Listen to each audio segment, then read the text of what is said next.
На фасаде Сыктывкарской школы номер 1 появились мемориальные доски в память о выпускниках, погибших при исполнении служебного долга Алексее Апатском и Александре Наговицыне. Почтить их память сегодня собрались родные, сослуживцы и учащиеся школы. Дарья Вологжанина продолжит. Сквозь тяжелые осенние тучи пробилось солнце и осветило крыльцо и двор первой Сыктывкарской школы. Сегодня сюда вернулись бывшие выпускники в камне и навсегда. Полковник ФСБ России Александр Наговицын и командир взвода ОМОН «Зырянин» Алексей Апатский. Они погибли при исполнении служебного долга. Честь, доблесть, самоотверженность и, главное, любовь к родине. Их привили в том числе и в стенах этого здания. Для нас важно, что ученики школы, где он постигал первые шаги во взрослую жизнь, где постигал знания, будут учиться в этой школе, помнить о том, что Алексей является выпускником этой школы, и будут гордиться этим. Мы гордимся тем, что служили с ним. Он всегда будет с нами. Два родных брата, Александр и Алексей Апатские, каждое утро вместе ходили в эту школу на уроки. Были не разлей вода, все вместе, плечом к плечу. Больше всего любили физкультуру, росли крепкими и спортивными парнями. Сегодня по этой знакомой дороге Александр шел уже один. Какие-то года мы вместе за партой сидели, потом нас рассаживали, но в классе учились от начала до конца в одном классе. Вот поэтому у нас занятия заканчивались в одно время, вместе приходили в школу, из школы, ходили в школу вместе. Вот, где-то уже там с 4-5 класса уже активно спортом мы ушли в спорт. И уже параллельно шел.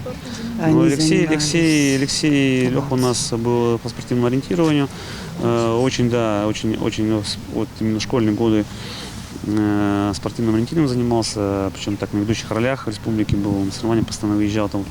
Честные и благородные, такими мальчишки были уже в школьные годы. О том, что посвятят свою жизнь служению стране, стало ясно еще тогда. Не обижали слабых и всегда берегли близких. Особенно маму.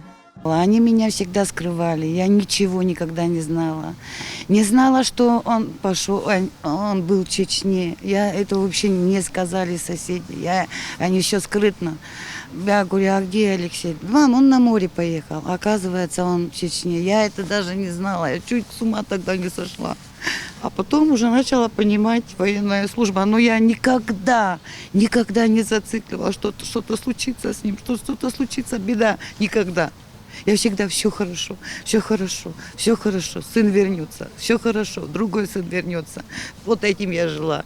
Он пошел навстречу врагу, лицом к лицу, не испугался. 7 марта в городе Изюм Алексей Апатский вместе с товарищами на окраине города обнаружил диверсионно-разведывательную группу. Сориентировал сослуживцев по огневому поражению противников и вынудил националистов сконцентрировать огонь на себе. Отдал самое ценное – собственную жизнь.